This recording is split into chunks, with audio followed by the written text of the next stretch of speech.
So I said I was going to come back to the "you make it look easy" piece. You know, there are probably people sitting in the audience who have been asked to do something at some point in time, or maybe have had an idea, but the notion of pursuing it or implementing it just takes them conceptually into a way past their comfort zone, and they don't do it. So, question with two parts. Have you ever been past your comfort zone, and how have you dealt with it? And what advice would you have to people in the audience who have felt intimidated about taking a leap? And it's for both of you, but... I'm speaking to Mike, Dick. Just to remind you, there's a microphone. You have to keep it very close. Okay. I just would like to say that I had not heard of Pier 21 until I received a phone call from a man by the name of J.P. LeBlanc, who was the last officer working in immigration in Halifax. And I'd given a talk I got an honorary degree, and I talked about my grandfather. And the reason I talked about my grandfather, whom I didn't know, was that I suddenly became interested. And some of you may recall when many years ago now, it must be 30 years ago, 25 to 30 years ago, on CBC Information Morning, I heard an interview by a man, his name I'm going to forget, a fisherman on the eastern shore of Nova Scotia. And at 5 o'clock in the morning, out of the fog, landing on front of his fishing shack, he saw a boatload of people, Sikhs from East India, arriving, dropped off in the water, a few feet from the shore, wading in the water and coming ashore. And he went out to greet them, and he said, "Welcome, welcome to Canada." He had never seen an East Indian before, and some had turbans, some not. He ran up and down his little road where he lived and knocked on the doors of his neighbors and said, and he quoted something from Hebrews 13, which the meaning was that please welcome these strangers into your homes, for amongst them there may be an angel.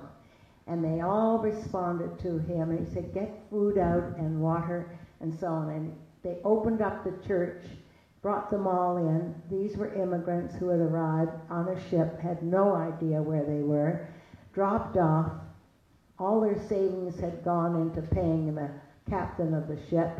And one of them came over to him and said, would you call us a taxi? We'd like to go to Toronto. And as you know, even to this day, when new Canadians come, they come and they look for just one relative. And it started me to think, so I gave my talk when I got this honorary degree about, did we understand what it was like to come to a new country with no money and no language and no relatives, no family, leave everything behind. And I was reminded of my grandfather, because I heard of this story, that he arrived with my granny from Russia and brought 5 children with him. My mother was the oldest, and she was 13 when she arrived. And he had enough money to buy a little grocery store, which he did in New Waterford, but he needed to earn more money, and they said he'd have to take a horse and buggy and go up to the around Ingonish area and be a peddler. So he did that. It was in the end of September. And he was working away, and suddenly, in the middle of October, he was still working up there. There was a freak snowstorm, and he could not get down off the mountain. But a wonderful person in Ingonish opened their doors to him, took him in, and he lived with them for almost 3 weeks. But he somehow got word to Granny that not to worry, at least he learned to speak English. And she said, well, that's good. I guess they spoke in Russian or Yiddish. But that's all right. The neighbors have been very kind, and they're waiting to meet you, and you can speak English to them, and my English isn't good. So he came back off the mountain, and Granny had an evening party, and she turned to him and said, "Now speak to them in English." And what he spoke was perfect Gaelic. So he was the only, he eventually, I guess, learned English, but he was the only man in Canada who could speak Russian, Yiddish, and Gaelic. So I remember that story very well. But I think what really when Mr. J.P. LeBlanc called me, and then I heard the story about these East Indians arriving on the shores, and I must finish up and tell you that they took a bus. This man called them a bus and took them to Toronto, and ever since, these same people have come back to this village on the eastern shore of Nova Scotia and looked up their people, sent kids to university, given them money, done all kinds of things. It's just a beautiful, beautiful story. There's so many negative stories that go out and untrue stories about the new Canadians, but there are so many wonderful stories. But the other thing that happened to me, and I'll be brief, was that, you know, when I said, all right, I would join the society, and then Mr. LeBlanc became very ill, and he said, Ruth, I have to ask you to take over and be president. And this, Pier 21 was a rat-infested, pigeon-infested, derelict building on the Halifax waterfront.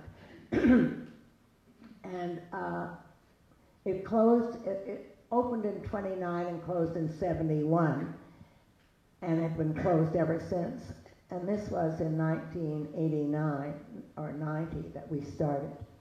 And we were 8 volunteers throwing a penny into the pot, trying to figure out what we were going to do.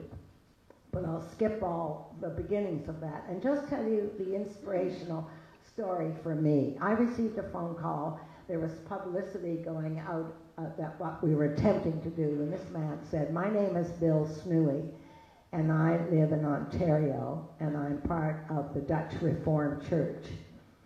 But I came through Pier 21, and I would like to come on September 19th and see it again."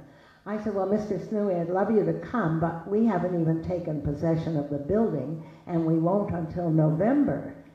He said, "I must come on September 19th. I said, "All right, I'll be there to meet you."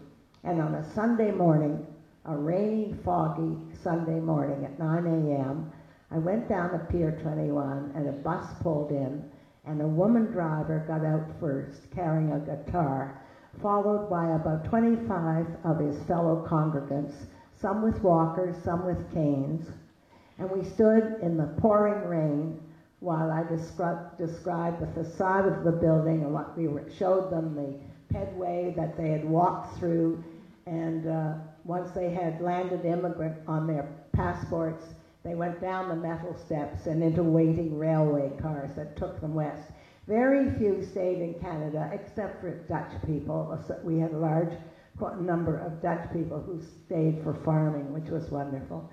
And when I was finished, which was at about 9:45 in the morning, he said, "We'd like to go inside." I said, "Mr. Snooey, we can't go in." I said, "You can't climb up the old metal steps there." He said, "We must go in. We've come a long way." I was afraid of rats or whatever inside. I said, "All right, we'll attempt it then." So we took a while. We got upstairs, and I was about to continue with our plans of what we hoped we could do. And he said, "I'd like to say a few words." I said, "Of course." And with that, he took a piece of paper out of his pocket and said, "My name is Bill Snooey, and I arrived here 50 years ago today." And he burst into tears.